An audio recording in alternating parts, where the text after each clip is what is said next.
socorro eterno, és o meu abrigo,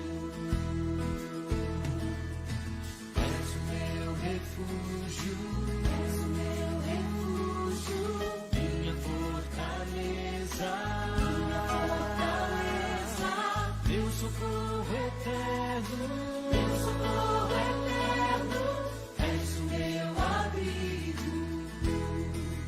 Quando o mar se agitar, confiarei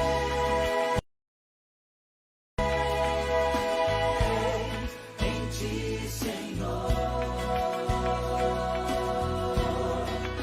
E se a terra se abrir,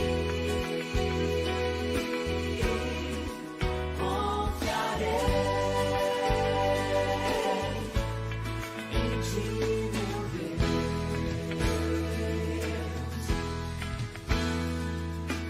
És o meu refúgio, minha fortaleza, meu socorro eterno, és o meu abrigo, és o meu refúgio, minha fortaleza, meu socorro eterno, és o meu abrigo. Quando o mar se agitar, confiarei em Ti, Senhor. E se a terra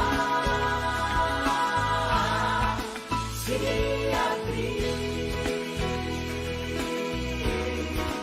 confiarei em Ti, meu Deus. Quando o mar se agitar, confiarei em Ti, Senhor.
abrir,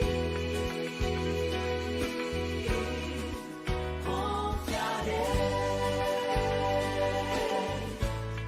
em ti, meu Deus.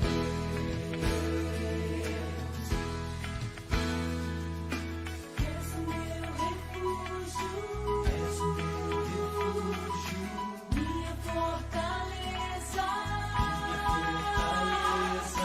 meu socorro eterno, és o meu abrigo, és o meu refúgio, minha fortaleza, meu socorro eterno, és o meu abrigo. Quando o mar se agitar, confiarei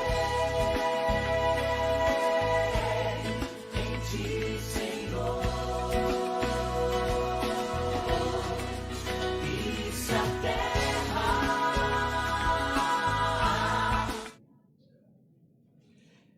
E em nome de nosso Senhor e Salvador Jesus Cristo, nós vamos dar início ao nosso culto de louvor e adoração a Deus.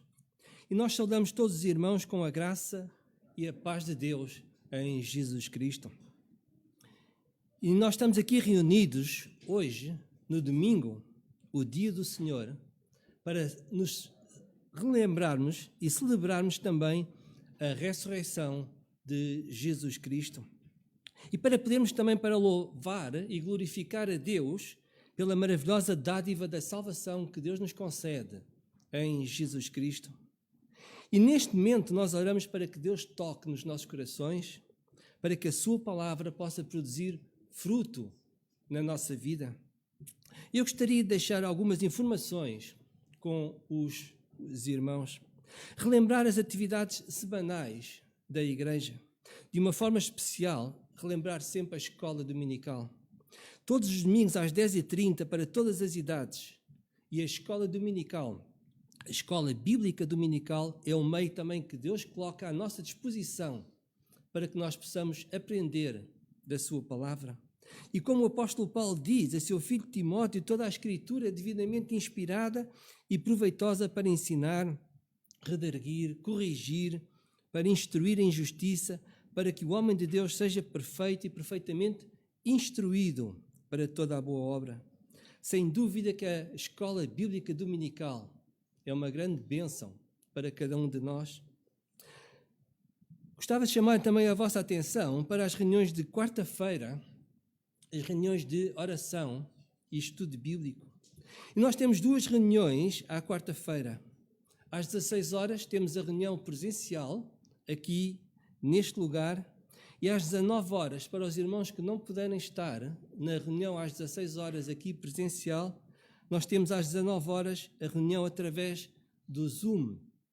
E na reunião de oração nós podemos também meditar na palavra de Deus, nós podemos levar ao trono da graça de Deus os nossos irmãos que padecem de necessidades ou que estão enfermos na sua vida. Este é também um meio para que nós possamos louvar e glorificar a Deus sem esquecermos os nossos irmãos que estão ao nosso lado. Neste momento podemos também relembrar os acampamentos que existem para que, de uma forma geral, jovens, adultos, possam também ter comunhão uns com os outros e possam também aprender, partilhar a palavra de Deus. E nós, já que falamos em oração, nós lembramos também do nosso amado irmão pastor, que se encontra em Pias, em gozo de férias, e nós oramos para que Deus revigore as suas forças, para que volte com forças redobradas para servir neste ministério que Deus lhe concedeu. Que Deus possa abençoar a sua família, também no lugar onde se encontra, que Deus possa abençoar também a proclamação da palavra, quando terá a responsabilidade de a poder anunciar. E apesar de toda a Igreja de Cristo ser una e todos nós estarmos em comunhão com Cristo, nós estamos também unidos no fraterno amor de Jesus Cristo, para que em tudo Deus seja louvado e glorificado. E assim sendo, vamos então preparar os nossos corações para aquilo que Deus tem para cada um de nós e que nós vamos agora escutar o prelúdio que será tocado pelo nosso irmão Pedro Figueiredo. E o prelúdio é precisamente o momento para que nós possamos preparar os nossos corações, que eles estejam receptivos à palavra de Deus e que nós possamos louvar, glorificar, dar graças a Deus por tudo quanto Deus fez, faz e fará em toda a nossa vida. Vamos então ter uns momentos de oração.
O título desta música é Grande é o Senhor.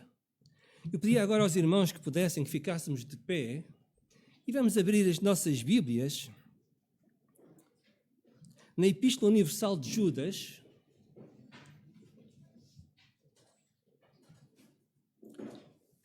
Epístola Universal de Judas, e vamos ler os versículos 24 e 25. Epístola Universal de Judas, versículos 24 e 25. E diz o seguinte, a palavra de Deus: Ora, aquele que é poderoso para vos guardar de tropeçar e apresentar-vos irrepreensíveis com alegria perante a sua glória, ao único Deus, Salvador nosso, por Jesus Cristo, nosso Senhor, seja glória e majestade e domínio e poder antes de todos os séculos, agora e para todo sempre. Amém. E o alvo do culto é nós tributarmos louvor a Deus e glorificarmos a Deus na nossa vida. E por essa razão nós vamos também agora louvar a Deus, glorificar a Deus, não apenas com as nossas vozes, mas acima de tudo, com o nosso coração.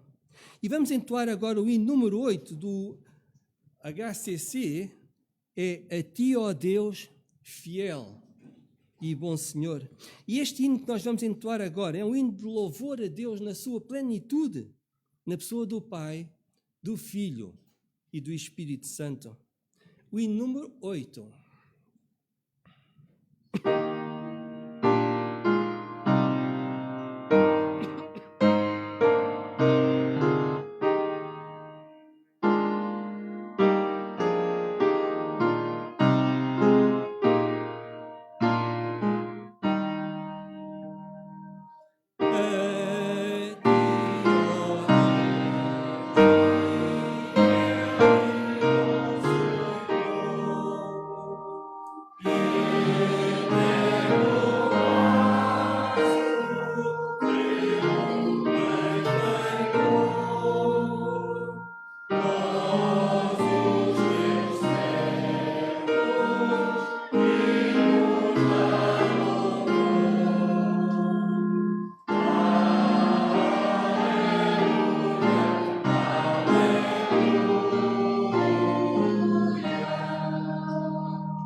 E neste espírito de louvor e adoração, eu pedi ao nosso irmão Dr. Pires que nos pudesse dirigir uma palavra de adoração e de louvor a Deus. Glorioso Deus, na tua presença estamos, Senhor. Louvamos, te bendizemos, te agradecemos pelo teu amor, pela tua graça, pela misericórdia que tens tido para connosco. Obrigada, Pai, por tudo quanto, ó Deus, já ouvimos e presenciamos, Senhor, através dos teus servos. Obrigada por estarmos aqui reunidos em teu nome, Senhor. Obrigada porque enviaste Jesus Cristo para a nossa salvação. Senhor, nós te louvamos, nós te bendizemos, nós te agradecemos, Senhor. Abençoa agora o teu servo que nos vai transmitir a tua palavra, Senhor. E ajuda-nos, Senhor, a estarmos com o coração preparado, Senhor, para ouvir, ó Deus, e acatar aquilo que tu tens para nós. Pai, é no nome de Jesus que nós te suplicamos, Senhor. Amém. Amém. Sendo ainda em pé, vamos abrir as nossas Bíblias no Salmo 36. Salmo 36. E vamos ler os versículos 5 até ao versículo 10. Salmo 36, versículos 5 a 10. E diz o seguinte, a palavra de Deus: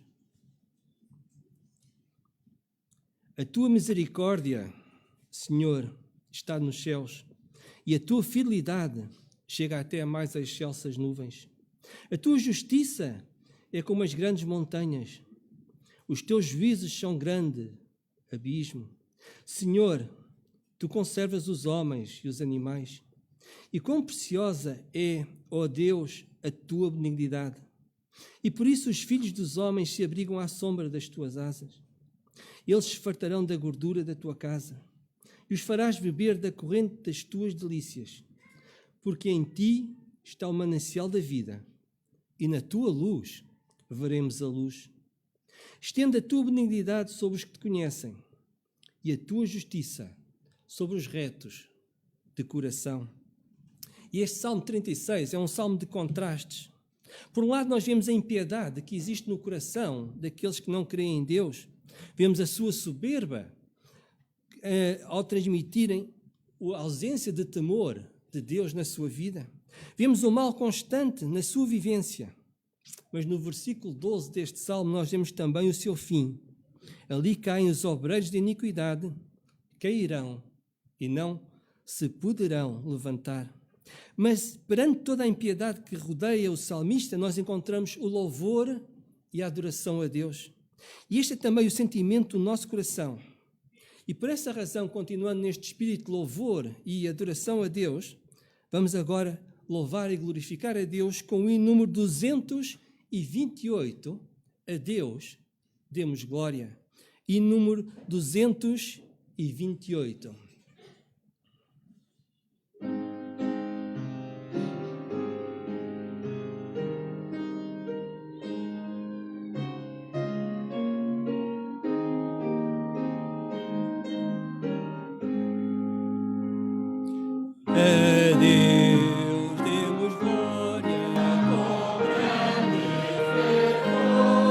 Seu filho bendito por nós.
sentar.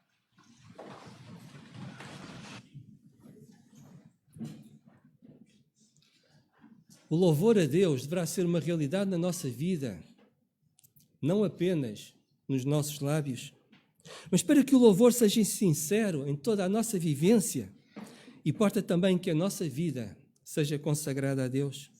Para isso importa que Deus seja Senhor, que Deus seja Rei da nossa vida, em todos os momentos, em todas as circunstâncias. E é isto mesmo que nós iremos expressar neste hino que iremos cantar a seguir, uma forma de oração a Deus. Enquanto este hino será entoado, este será também um momento para nós podermos louvar e glorificar a Deus com os nossos dízimos e com as nossas ofertas. Este é um hino de consagração. E com um coração sincero, então, entoemos este hino a Deus, a um Deus tão maravilhoso, entregando toda a nossa vida. Vamos então entoar o hino número 429, a Ti seja consagrada a minha vida. O hino número 429.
Que esta seja uma oração e uma realidade sincera na nossa vida, entregando tudo a Deus, tudo consagrando a Deus.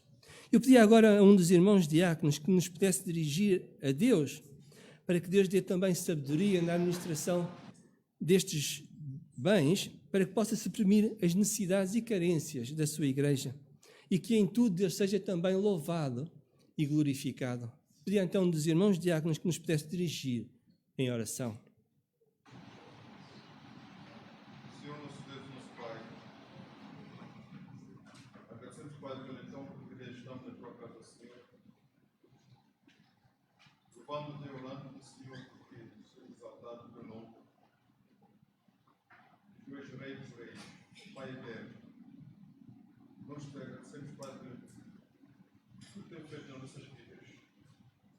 Obrigado, Pai Santo, pela tua graça, pela sua misericórdia.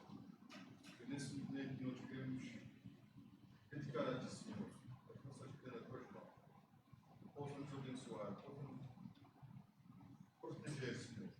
Porque tu és Pai eterno, Rei dos Reis.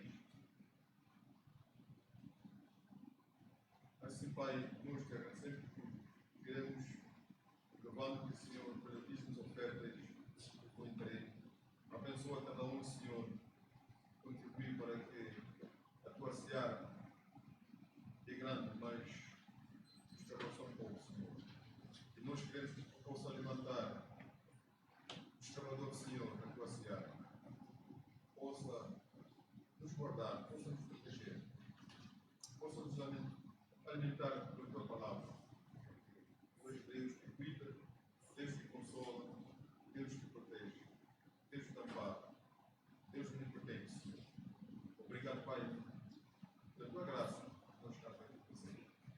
Gratos somos porque tu é que nos dá essa bênção, essa misericórdia para que nós possamos viver aqui na terra. Mas também sabemos, Pai, que nós não merecemos. Tu mandaste o Filho de gente que veio aqui na terra para morrer na cruz de Carvalho, para que nós sejamos salvos. E por isso, essa é a nossa convicção que nós temos, essa fé que nós passamos para que possa nos dar essa lei e a graça e paz a todos nós. Também oramos, Pai, para favor dos irmãos que se encontram habilitados, possa visitar-os, Senhor, buscar-os para a sua eternidade.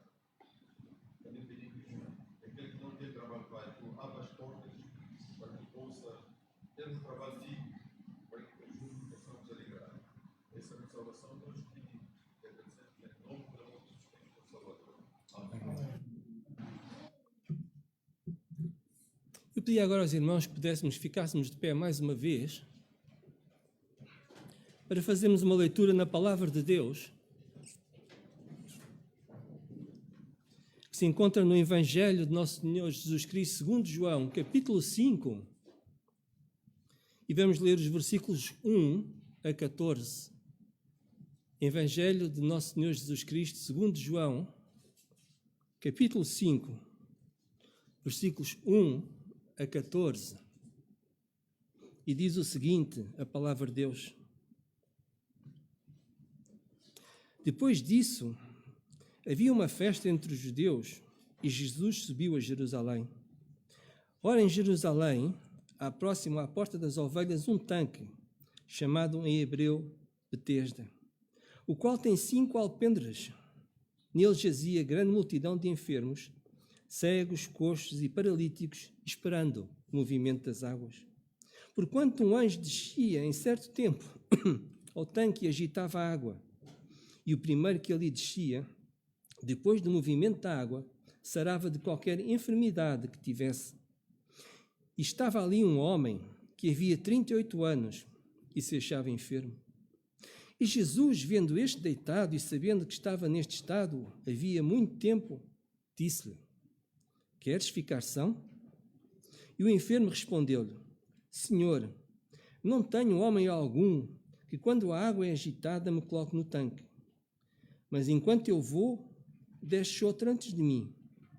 Jesus disse-lhe: Levanta-te, toma a tua cama e anda. E logo aquele homem ficou são e tomou a sua cama e partiu. que aquele dia era sábado. Então os judeus disseram àquele que tinha sido curado: é sábado, não te é lícito levar a cama. E ele respondeu-lhes: aquele que me curou, ele próprio disse: toma a tua cama e anda. Perguntaram depois: quem é o homem que te disse: toma a tua cama e anda? E o que fora curado não sabia quem era, porque Jesus se havia retirado, em razão de naquele lugar haver grande multidão. Depois, Jesus encontrou-o no templo e disse-lhe: eis que já estás são, não peques mais, para que não te suceda alguma coisa pior. Vamos ter uma palavra de oração.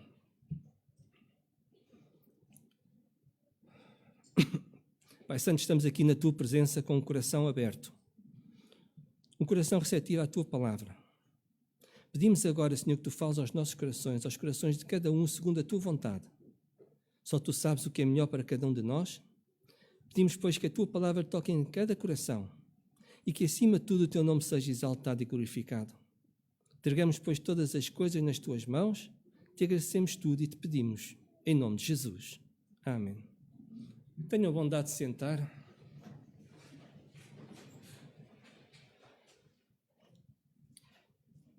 Eis aqui um texto que irá dar-nos grandes lições espirituais para a nossa vida. Permita-me que eu diga que o Senhor Jesus usa muitas vezes situações na nossa vida física para ensinar sobre realidades espirituais. Por exemplo, o Senhor Jesus alimentou uma multidão para ensinar de que Ele é o pão da vida. O Senhor Jesus deu vista aos cegos para ensinar que Ele é a luz do mundo. O Senhor Jesus ressuscitou os mortos para ensinar que Ele é a ressurreição e a vida. Poderíamos dizer que os milagres por si só não são o mais importante. Por exemplo, o que adianta alguém na sua vida ficar curado de uma cegueira física se os seus olhos da fé não contemplarem Jesus Cristo no seu coração?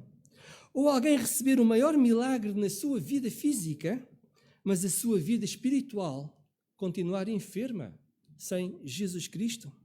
E este será também o exemplo e o ensino deste texto para cada um de nós. E neste texto nós iremos usar as questões físicas na vida deste homem para realçar aspectos espirituais na nossa própria vida. Quando nós olhamos para o versículo 2, nós vemos que o Senhor Jesus está em Jerusalém, junto a um tanque chamado em hebreu Betesda. E Betesda significa lugar ou casa da misericórdia, ou então lugar ou casa da bondade divina. E é neste lugar onde Deus irá manifestar a sua bondade, a sua misericórdia, perante um paralítico que aguardava há 38 anos pela bondade e pela misericórdia de Deus na sua vida. Eu gostava de chamar a vossa atenção para a enfermidade deste homem na sua vida. Este homem era paralítico, estava nesta situação de enfermidade há 38 anos. Possivelmente para este homem, 38 anos era praticamente a sua vida. 38 anos é um período de tempo muito longo se nós olharmos para a enfermidade na vida deste homem. Por esta razão, eu admiro a sua paciência, eu admiro a sua perseverança, admiro o facto de, dia após dia, este homem esperar que as águas se agitassem para que ele pudesse entrar nelas. Admiro também a sua fé, aguardando que um dia ele pudesse entrar nessas águas e que essas águas o pudessem curar. 38 anos é muito tempo. E, contudo, tudo isso era inútil e vão na sua vida. Sempre que as águas eram agitadas, este homem esperava pela misericórdia de alguém que o colocasse no meio dessas águas e que ele pudesse ser curado. E durante 38 anos, jamais homem algum se importou com a sua enfermidade. Quando nós olhamos para esta situação, existem duas lições que nós podemos aprender. A primeira lição mostra a impossibilidade deste homem em curar-se ou salvar-se a si mesmo, apesar de todo o esforço, de todo o empenho que havia despendido da sua vida há 38 anos. Todo o seu esforço revela apenas a impossibilidade que existia na sua vida. E quando nós olhamos para este homem enfermo na sua vida, nós não podemos também deixar de olhar para a nossa própria vida e fazer um paralelismo para a nossa enfermidade espiritual. A situação deste homem é o espelho da nossa situação diante de Deus e mostra também a consequência do nosso pecado. E apesar de todo o nosso esforço, de toda a nossa persistência, ou apesar de toda a nossa fé, na verdade nós somos impotentes para nos salvarmos a nós mesmos. Hoje em dia, existem muitas falsas doutrinas que dizem que se alguém tem uma enfermidade na sua vida, é porque não tem fé em relação a Deus. Mas, na verdade, essas doutrinas estão erradas. Jamais poderei pôr em causa, por exemplo, o esforço deste homem, a fé deste homem, a sua persistência e, contudo, tudo isso foi inútil na sua vida. Quando nós olhamos para este texto, nós não podemos deixar de contemplar esta situação deste homem e meditar agora na nossa vida. Nós podemos ver que este paralítico aguarda sempre com paciência e fé por algo que era humanamente impossível para si mesmo. E eis aqui o vazio de todas as nossas ações diante de Deus, que em nada nos podem ajudar. E quantos vivem também assim na sua vida, enfermos em si mesmos, apesar de toda a religiosidade ou fé que possa existir na sua vivência? Nada disso os poderá salvar. Mas o segundo aspecto que nós podemos ver neste texto é que este homem, para poder salvar-se, precisava de alguém externo a si mesmo que atendesse ou atentasse para a sua enfermidade. Na verdade, este homem precisava que alguém o levasse até junto às águas, porque para ele próprio isso era impossível. Mas não havia ninguém que mostrasse beneficência ou solidariedade para com este homem. A enfermidade deste homem, ao longo dos seus 38 anos, pelos quais ele passara, mostrava que a sua esperança não podia residir no próprio homem, nem tampouco na misericórdia dos homens à sua volta. Este homem esperava pela compaixão humana, mas não tinha na sua vida. O sentimento que existia no seu coração deveria ser um sentimento de uma tristeza profunda na sua vida. Sempre que as águas eram agitadas, existia outro homem que se antecipava a este paralítico e que buscava essa mesma bênção para a sua vida. Nenhum dos demais homens estava preocupado com a enfermidade que existia neste paralítico. Nenhum dos homens atentava para o seu sofrimento. Ninguém queria saber se ele já aguardava há 38 anos na sua vida para que pudesse ser curado. E é triste quando o homem não manifesta compaixão pelo sofrimento dos outros que estão à sua volta. E este sentimento que nós podemos ver mostra como no coração do homem, no sentido de humanidade, não existe compaixão pelo próximo. No coração do homem nós encontramos o egoísmo e a inveja. Encontramos a falta de amor, a falta de compaixão também pelos outros que nos rodeiam. Eis aqui também o espelho de uma sociedade como a nossa, onde não existe amor, não existe compaixão pelo sofrimento na vida dos outros que estão à nossa volta.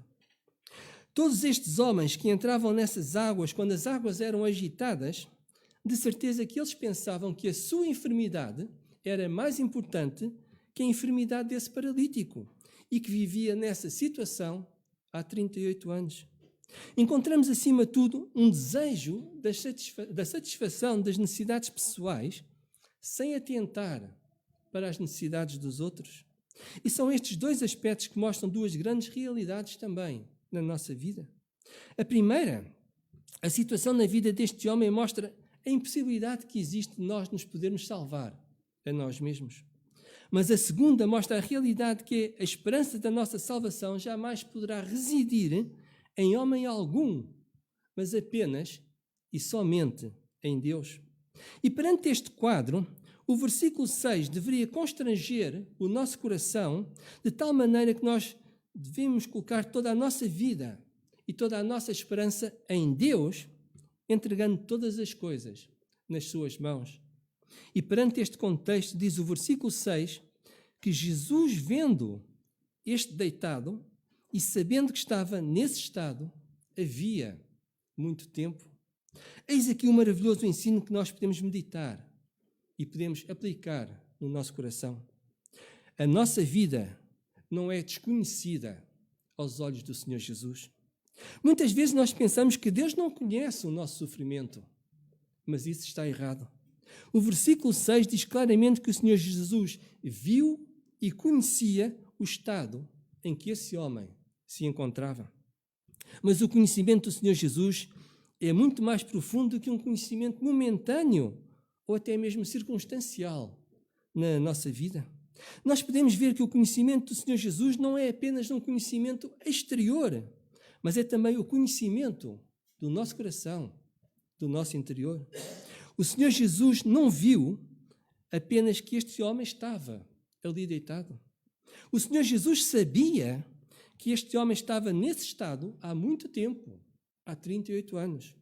O Senhor Jesus sabia que era impossível este homem ser curado, humanamente falando.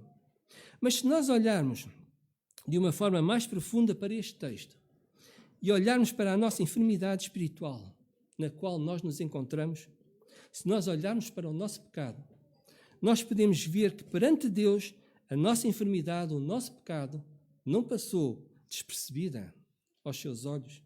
E o apóstolo João diz neste mesmo evangelho que Deus amou o mundo de tal maneira que deu o seu Filho unigênito para que todo aquele que nele crê não pereça, mas tenha a vida eterna. Deus conhece a enfermidade e o pecado do homem.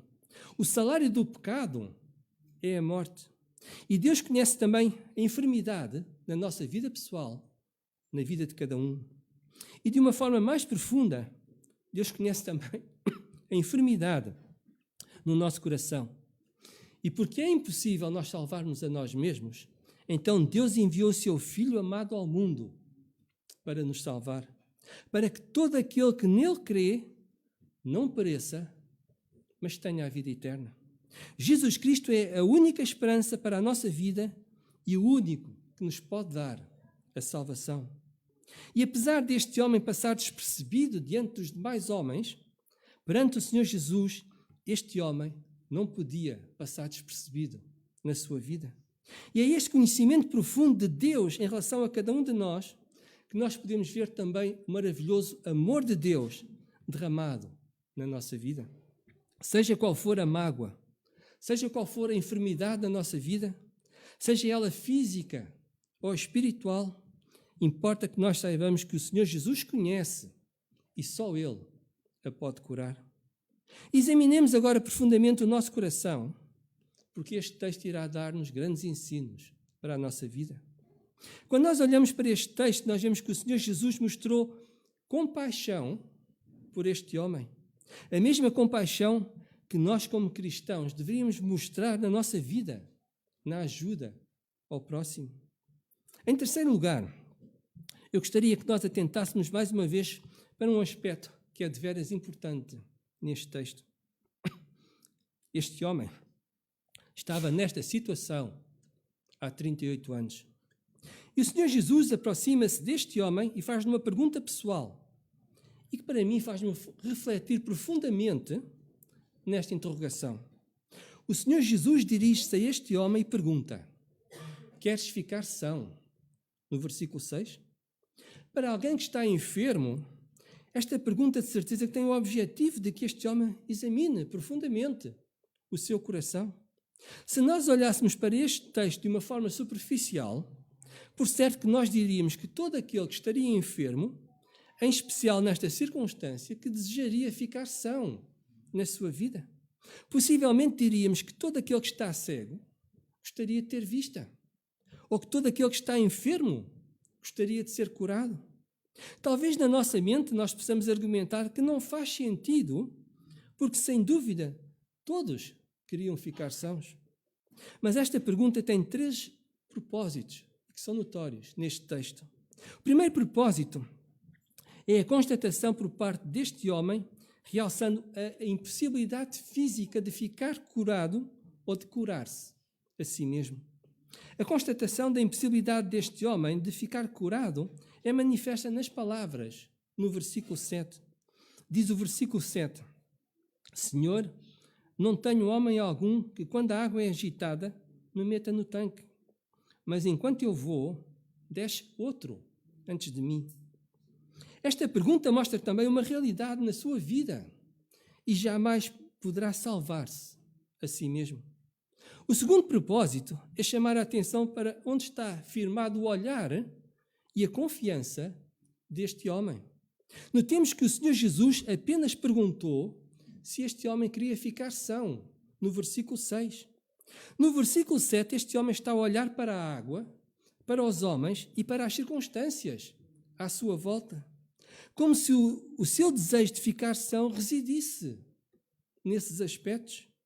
Quando o Senhor Jesus coloca esta pergunta, o Senhor Jesus não fala nem da água, nem da boa vontade dos outros à sua volta. Nós podemos ver que esta pergunta visa apenas a fé que deverá estar firmada em Deus e em Jesus Cristo, única e exclusivamente. Esta pergunta visa confrontar o coração deste homem com o seu desejo, com a sua confiança em relação a Deus e não em relação à água ou aos demais homens à sua volta. E se o Senhor Jesus coloca esta pergunta agora a cada um de nós, para que nós também possamos examinar a nossa vida e o nosso coração e verificarmos se a nossa confiança está firmada em Deus ou nas circunstâncias à nossa volta. Mas esta pergunta tem também um terceiro significado. Para alguém que estava enfermo há 38 anos, ficar são implicaria uma mudança total na sua vida, uma ruptura completa com o seu passado. A sua vida seria transformada totalmente quando a sua enfermidade desaparecesse na sua vida. E assim sendo, o Senhor Jesus está a perguntar se na verdade este homem quer ficar são e gerar uma ruptura na sua vida, abandonando por completo o seu passado e a enfermidade em que ele se encontra. E eis aqui uma pergunta muito profunda que nós podemos colocar no nosso coração. Não era possível este homem ficar meio enfermo ou meio curado? Na verdade, ele continuaria enfermo ou seria totalmente curado? Mas hoje à nossa volta existem muitos ditos cristãos que estão enfermos, mas não desejam ser curados. Alguns procuram uma situação mista, por exemplo, entre a cura e a enfermidade, entre a comunhão com Deus e o pecado que existe na sua vida. Alguns procuram viver em determinados momentos, por exemplo, uma vida cristã saudável. Mas existem outros momentos em que se desculpam com a sua enfermidade, desculpam-se com o seu pecado e preferem o pecado na sua vida. Quando o Senhor Jesus coloca esta questão, nós podemos ver que esta pergunta mostra que não existem meios termos na vida deste homem. A pergunta é simples e a resposta jamais poderá ser talvez. Olhemos então agora para o nosso coração. O que responderíamos nós se o Senhor Jesus nos perguntasse individualmente a cada um de nós: queres ficar são?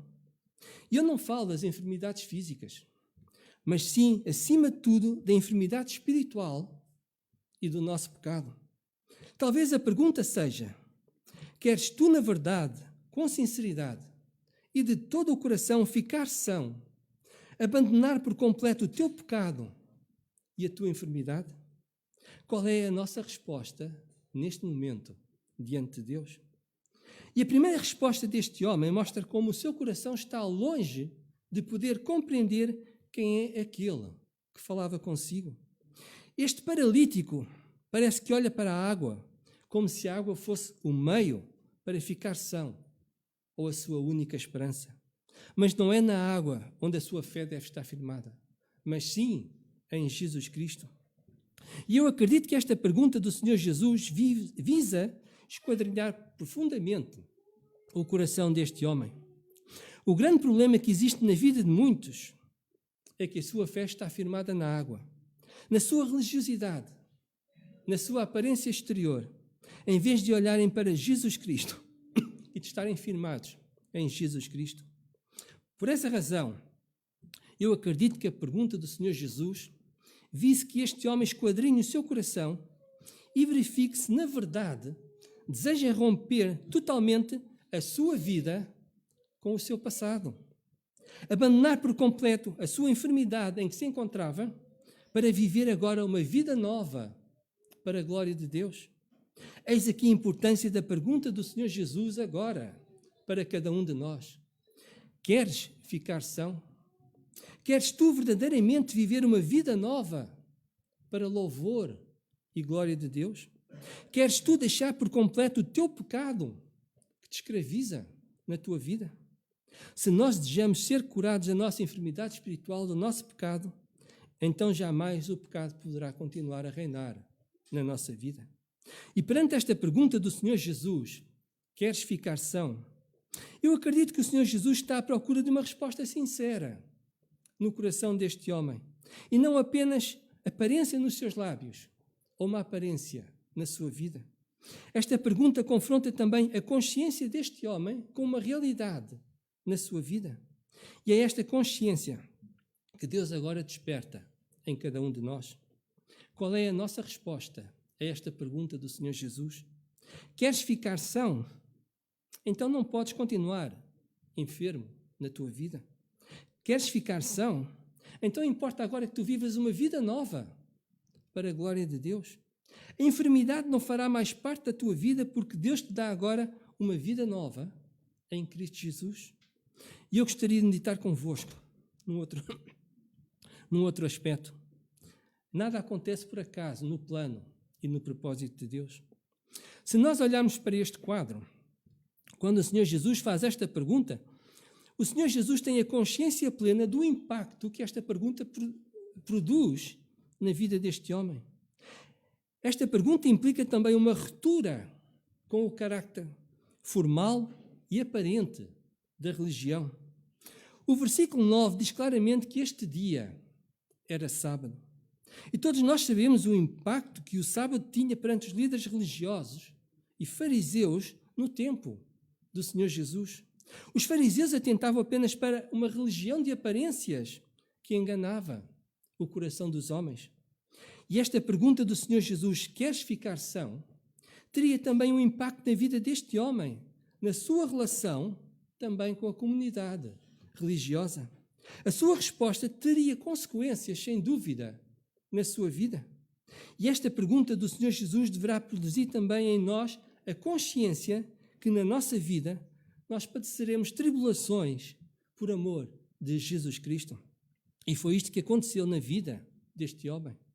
No versículo 10, os judeus afirmaram: é sábado, não te é lícito levar a cama.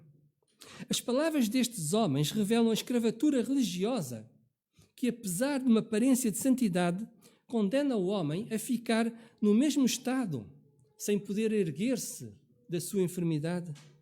O grande problema na vida de muitos ditos cristãos é a aparência de uma religiosidade exterior na sua vida e que impede uma verdadeira comunhão com Deus. As palavras destes homens religiosos surgem em oposição às palavras do Senhor Jesus. No versículo 8, o Senhor Jesus diz: levanta-te, toma a tua cama e anda. E no versículo 10, então estes homens dizem: é sábado, não te é lícito levar a tua cama. Afinal, o que é mais importante na nossa vida é a pergunta que se coloca: a palavra de Deus ou a palavra dos homens? E é esta pergunta também de veras importante para cada um de nós. Existem muitos que na sua vida gostam ou gostavam de ficar sãos, mas depois a palavra dos homens tem maior peso, maior impacto na sua vida que a palavra de Deus. E quando a palavra dos homens tem o maior impacto na nossa vida, nós podemos ver que o seu propósito é de nos escravizar e tornar-nos cada vez mais escravos do pecado. Satanás procura sempre motivos para que a palavra de Jesus Cristo não liberte verdadeiramente a nossa vida. Por exemplo, no capítulo 8 deste mesmo Evangelho, o Senhor Jesus dirá a estes líderes religiosos: conhecereis a verdade e a verdade vos libertará. Mas estes homens olhavam para a aparência externa da sua religiosidade, então eles afirmavam: nós somos descendência de Abraão, nunca servimos a ninguém, como dizes tu, sereis livres. A liberdade que o Senhor Jesus fala não é de uma liberdade física, mas da liberdade que nos liberta do pecado que escraviza a nossa vida. O Senhor Jesus diz: em verdade vos digo que todo aquele que comete pecado é escravo do pecado. O pecado escraviza a nossa vida. O Senhor Jesus veio ao mundo para libertar o homem da escravidão, da enfermidade que existe na sua vida, o pecado. Por isso o Senhor Jesus conclui: se, pois, o Filho vos libertar, verdadeiramente sereis livres. Se nós olharmos para este texto que nós estamos a meditar, a pergunta do Senhor Jesus será: queres verdadeiramente ser liberto do teu pecado e da tua escravidão? E eis agora como as convicções deste homem são postas à prova perante os obstáculos que Satanás levanta na sua vida. O propósito de Satanás é que nós sejamos seus escravos. E por isso ele usa aqui os fariseus para afirmarem que era sábado e que não era lícito este homem levar a sua cama. Mas importa que nós saibamos que só Jesus Cristo nos pode libertar e verdadeiramente só em Jesus Cristo seremos livres. Mas eu gostava de chamar a vossa atenção para um outro aspecto que é importante nesta meditação. Ficar são não é um sinal nem uma promessa de saúde, de paz, prosperidade ou bem-estar na sua vida pessoal. Quando nós olhamos para este texto, nós podemos ver que para este homem ficar são implicava também a perseguição na sua vida por causa dos religiosos e pelo facto deste dia ser sábado. Muitos ditos cristãos vivem um cristianismo de aparências, mas na verdade eles continuam enfermos na sua vida. Sermos curados da nossa enfermidade espiritual e receber uma vida nova em Jesus Cristo implica muitas vezes passar por tribulações, situações de angústia, perseguição, morte ou qualquer outra situação na nossa vida. Isto é notório em todo o ministério do Senhor Jesus. Encontramos, por exemplo, no cego de nascença, em João capítulo 9. Encontramos, por exemplo, naquele paralítico que foi levado pelos seus amigos e que desceu do telhado à presença do Senhor Jesus, em Mateus capítulo 9. Ou o caso de Pedro e João no templo, depois da cura de um paralítico, em Atos capítulo 5. E não esqueçamos também que foi este o ensino do Senhor Jesus para cada um de nós. Tenho-vos dito isto para que em mim tenhais paz. No mundo tereis aflições, mas tende bom ânimo. Eu venci o mundo. Apesar de todas as adversidades que possam surgir na nossa vida, importa que nós saibamos que Jesus Cristo tem todo o poder para transformar, para guiar, para dirigir toda a nossa vida, libertando-nos da nossa escravidão e do nosso pecado. Existe um outro aspecto que nós podemos aprender também neste texto. Jesus disse, no versículo 8, levanta-te, toma a tua cama e anda. Estamos a falar de um paralítico que estava nessa situação há 38 anos. O versículo 7, este homem constata precisamente a sua impossibilidade de poder andar. Quando alguém está impossibilitado de andar há 38 anos, clinicamente não é possível andar de um dia para o outro. Mas o Senhor Jesus dirige-se a este homem no versículo 8 e diz-lhe, levanta a tua cama e anda. Importava que este homem estivesse firmado na palavra de Jesus Cristo e não nas aparências ou nas impossibilidades da sua vida. E é verdade que aos olhos humanos seria impossível este homem de poder levantar e andar após 38 anos de paralisia. Mas aquilo que é impossível ao homem é possível a Deus. E nós podemos ver neste texto que apenas pelo poder da palavra de Jesus Cristo e firmados apenas em Jesus Cristo é que nós somos curados da nossa enfermidade espiritual e do nosso pecado. E eis aqui a grande lição que o Senhor Jesus dá para cada um de nós. Importava que este homem tivesse toda a sua fé firmada na palavra e no poder do Senhor Jesus, única e exclusivamente, e não na água ou qualquer outro aspecto. E eis aqui a verdadeira fé que Deus requer também da nossa vida. E perante a pergunta do Senhor Jesus, queres ficar são? Não basta meras palavras que saem dos nossos lábios. Este homem podia ter dito, sim, eu quero ficar são. E, na verdade, continuar enfermo na sua vida se não obedecesse à palavra de Jesus Cristo. É verdade que existem muitos ditos cristãos que dizem também na sua vida pessoal, sim, eu quero ficar são. E afirmam que Jesus Cristo é o seu Salvador. Mas quando nós olhamos para a sua vida, nós vemos que eles continuam enfermos porque ainda estão agarrados ao seu leito ou à sua cama. A sua confiança não está firmada em Jesus Cristo, mas apenas na aparência, na sua vida. Mas podem ter dito sim, eu quero ficar são, eu quero ser liberto do meu pecado. Mas a enfermidade muitas vezes ainda é uma realidade na sua vida. E eis aqui um maravilhoso exemplo que este homem deixa a cada um de nós. Quando nós olhamos para este texto, nós podemos ver que este homem não levantou nenhuma objeção. Este homem não questionou as palavras do Senhor Jesus, nem tampouco chamou a atenção para a impossibilidade que existia na sua vida. Simplesmente, ele obedeceu, levantou-se e, firmado na palavra do Senhor Jesus, caminhou, mesmo contra a vontade dos religiosos que estavam à sua volta.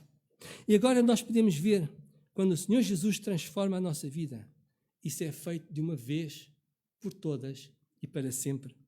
Tudo recebemos na nossa vida muda. Daqui em diante nós recebemos uma vida nova. O Senhor Jesus não diz para este homem, amanhã podes vir aqui ter comigo novamente para eu te curar e tu ficares novamente são. O poder de Deus que transforma a nossa vida espiritual é de uma vez para sempre, de agora em diante e por todo o tempo. Eis aqui a importância então da pergunta do Senhor Jesus e que coloca a cada um de nós. Cada um de nós tem que dar de igual modo uma resposta a Deus na sua vida. Notemos que o Senhor Jesus não forçou este paralítico a ficar são contra a sua vontade. Esta resposta é uma resposta pessoal. Esta é uma resposta individual que cada um de nós tem que tomar e responder em relação a Deus. Mas importa também que nós saibamos que não adianta fingir na nossa vida. Não existem meios termos.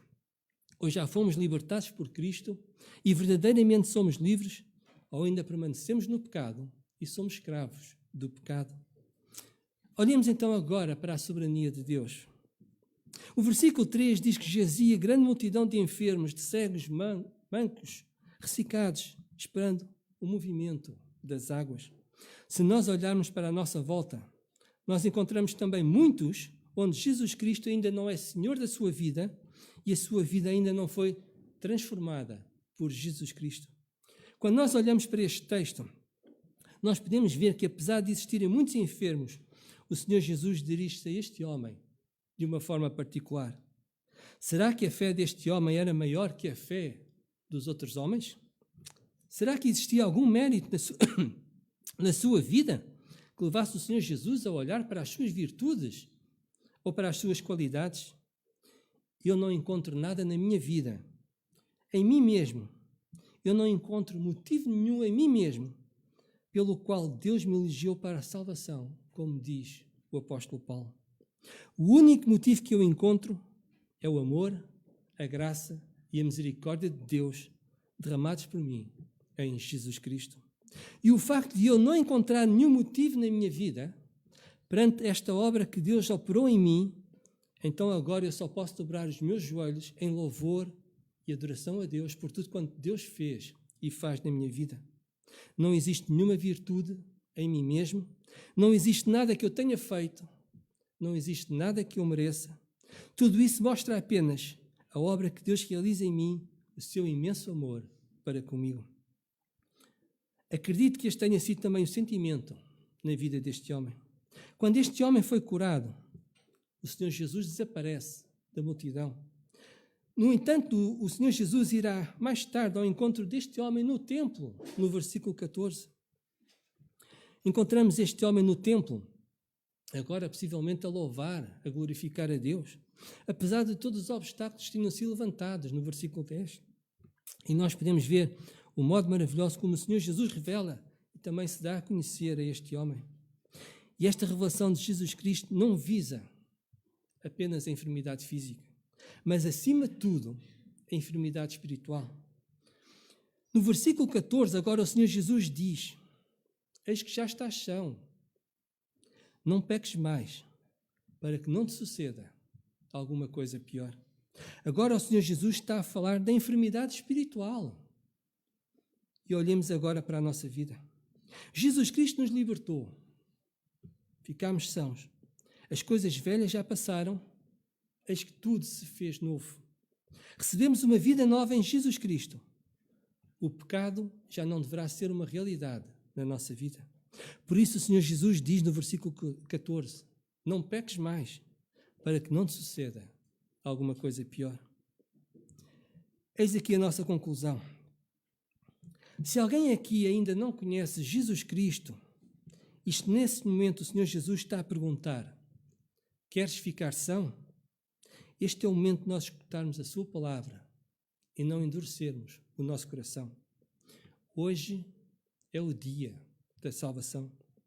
Podemos estar há 38 anos escravos do nosso pecado. Isso não importa. O que importa é a vida nova que Jesus Cristo nos dá agora e daqui em diante.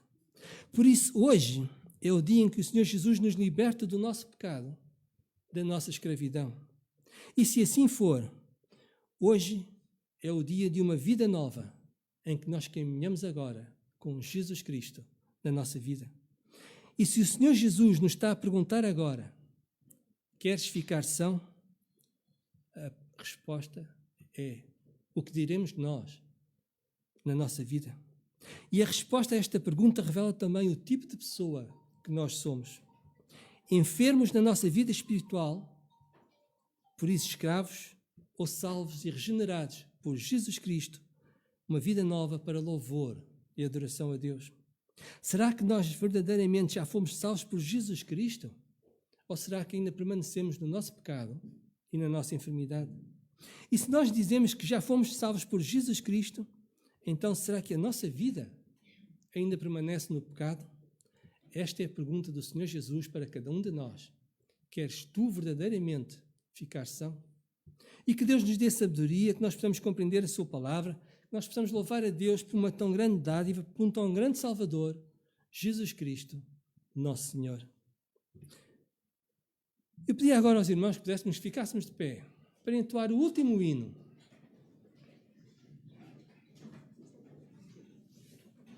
O hino 462. Cristo me amou e me livrou. O hino 462.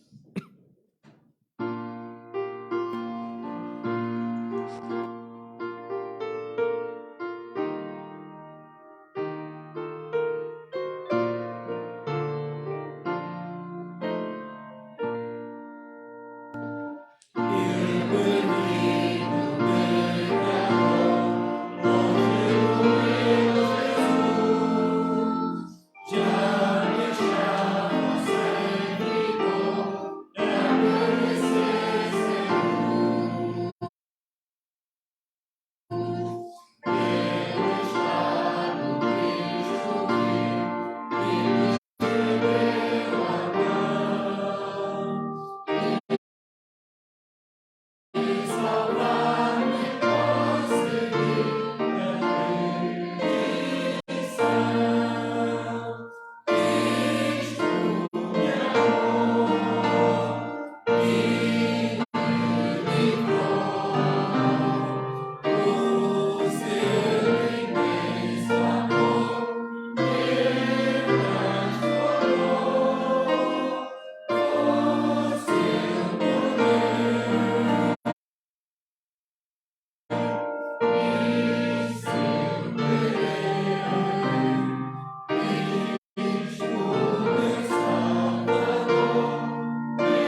pedir ao nosso irmão Tércio que nos dirigisse uma palavra de oração. Santo bom Deus Pai, nós te louvamos, Senhor, por esta mensagem que ouvimos e também o desafio que foi lançado para nós fazermos sempre introspeção e, em consequência desta introspeção, fazer também reparos que são sempre necessários na nossa espiritualidade para podermos caminhar cada vez mais neste caminho da santidade rumo à glorificação final. Abençoa, Senhor Jesus, o irmão Luís, juntamente com toda a sua família, te agradecemos pela bênção que tem sido aqui na nossa igreja e o testemunho também que tem evidenciado. Abençoa todos os irmãos e irmãs, todos aqueles que estão doentes do ponto de vista físico e também do ponto de vista espiritual. Senhor, cura-nos, Senhor, liberta-nos, Senhor, e acima de tudo que nós possamos continuar sempre a caminhar em Ti, proclamando a boa nova da salvação e dando testemunho poderoso daquilo que Tu és e fazes nas nossas vidas. Deus Santo, Deus poderoso, Deus misericordioso, Deus que tem todo o poder do céu e da terra, e Deus que ouve as nossas orações. Em nome bendito de Jesus Cristo, que tudo te agradecemos e pedimos. Amém. Tenham a bondade de sentar. E vamos ficar agora em espírito de oração, ouvindo o prelúdio, que será tocado pelo nosso irmão Miguel Figueiredo.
Desejo a todos os irmãos uma boa semana na graça e na paz de Deus que nos concede em Jesus Cristo.